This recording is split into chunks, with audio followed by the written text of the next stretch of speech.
வருகிற ஜூலை 5ஆம் தேதி விடுதலை சிறுத்தைகளின் விருதுகள் வழங்கும் விழா சென்னையில் நடைபெறுகிறது. 2026ஆம் ஆண்டுக்கான விருதுகள்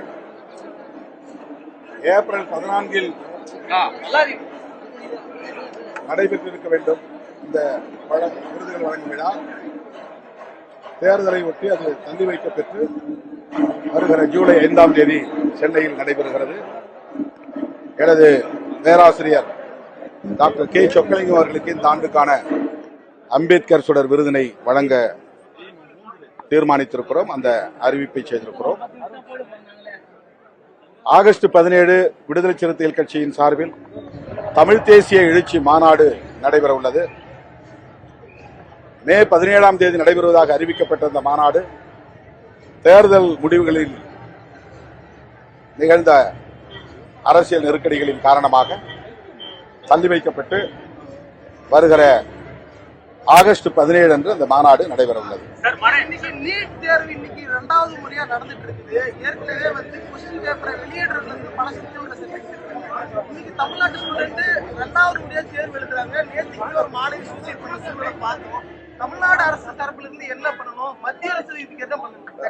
அனிதாவிலிருந்து தற்போது சேலம் மாணவி கோபிகா வரையில் பல பேர் நீட் தேர்வால் ஏற்பட்ட மன அழுத்தத்தின் விளைவாக உயிரிழந்திருக்கிறார்கள். இது மிகுந்த கவலை அளிக்கக்கூடிய ஒன்று. தமிழ்நாடு அரசு இது குறித்து தீவிரமாக கலந்தாய்வு செய்ய வேண்டும். இந்திய ஒன்றிய அரசு இதற்கு இணங்கவில்லை. ஆகவே சட்டப்பூர்வமாக இதை அணுகுவதற்கு என்னென்ன வாய்ப்புகள் இருக்கின்றன என்பதை சட்ட வல்லுநர்களோடும் அரசியல் வல்லுநர்களோடும் கலந்து பேசி உரிய நடவடிக்கைகளை மேற்கொள்ள வேண்டும் என்று தமிழக அரசுக்கு விடுதலை சிறுத்தைகள் கட்சி வேண்டுகோள் விடுக்கிறது.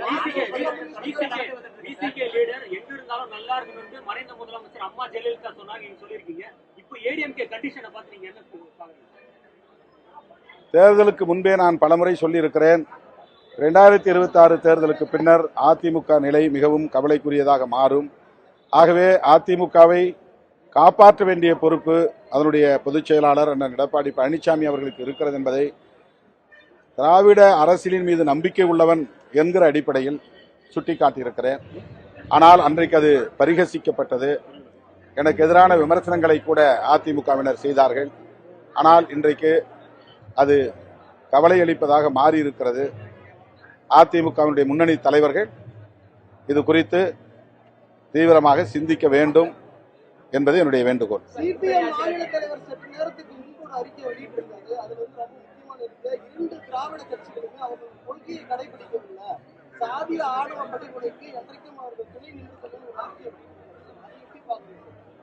ஆணவ படுகொலைக்கு துணை நின்றதில்லையா? தடுக்க சாதி ஆணவ கொலைகளை தடுப்பதற்கா? ஆணவர்களை கண்டிக்கிற களங்களில்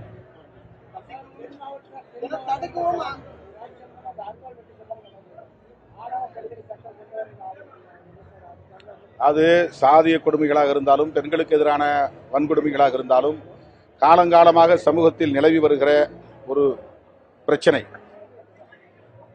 கடந்த காலங்களில் வழக்குகளாக இவை பதிவாகுவதில்லை. அங்கொன்றும் இங்கொன்றுமாகத்தான் வழக்குகள் பதிவாயின.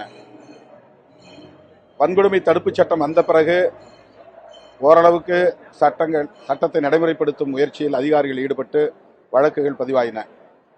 இப்போது சமூக ஊடகங்கள் வலுப்பெற்றிருக்கிற நிலையில் அது பரவலாக மக்களிடையே போய் சேருகிற சூழலில் தவிர்க்க முடியாத நிலையில் வழக்குகளை பதிவு செய்கிறார்கள். ஆனால் போதிய நடவடிக்கைகளை அவர்களால் எடுப்பதில்லை.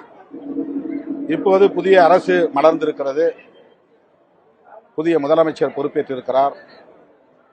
இதுபோன்ற சிக்கல்களை தீர்க்க வேண்டும் என்பதில் அவருக்கு ஒரு பொறுப்புணர்வு இருப்பதை உணர முடிகிறது. பெண்களுக்கு சிறுமிகளுக்கு எதிரான வன்கொடுமைகளை முன்னெச்சரிக்கையாக தடுக்க வேண்டும் என்பதற்காகவே சிங்கப்பெண் அதிரடிப்படை என்கிற ஒரு புதிய காவல் அணியையே அவர் உருவாக்க முன்வந்திருப்பது அவருடைய பொறுப்புணர்வுக்கு ஒரு அடையாளமாக இருக்கிறது. அதேபோல இந்த ஆணவ கொலைகளை தடுப்பதற்கும் முதலமைச்சர் உரிய கவனம் செலுத்துவார், உரிய நடவடிக்கை எடுப்பார் என்று நான் நம்புகிறேன். தேவையான நேரத்தில் உரிய நேரத்தில் நாங்களும் தோழமை உணர்வோடு அதை சுட்டிக்காட்டுவோம். தமிழ்நாடு பாலிடிக்ஸ்ல நேரலை வந்து பாத்தீங்கன்னா ஆட்சிக்கு அமைந்த போதே சொன்னாங்க சட்டமன்றத்தில் நடக்கிறது நேரலை செய்யப்படணும். ஆனா இப்ப கடந்த 2 நாள் சட்டமன்றத்தில் வந்து பாத்தீங்கன்னா கட் பண்ணிருக்காங்க. இதுக்கு உங்களோட கருத்து என்ன? அவங்க இதை சொன்னது மீறி கட் பண்ணிருக்கு, நீங்க எப்படி பாக்குறீங்க? இதை ஒரு வேண்டுகோளாக முதலமைச்சரின் கவனத்திற்கு நாங்கள் கொண்டு செல்வோம்.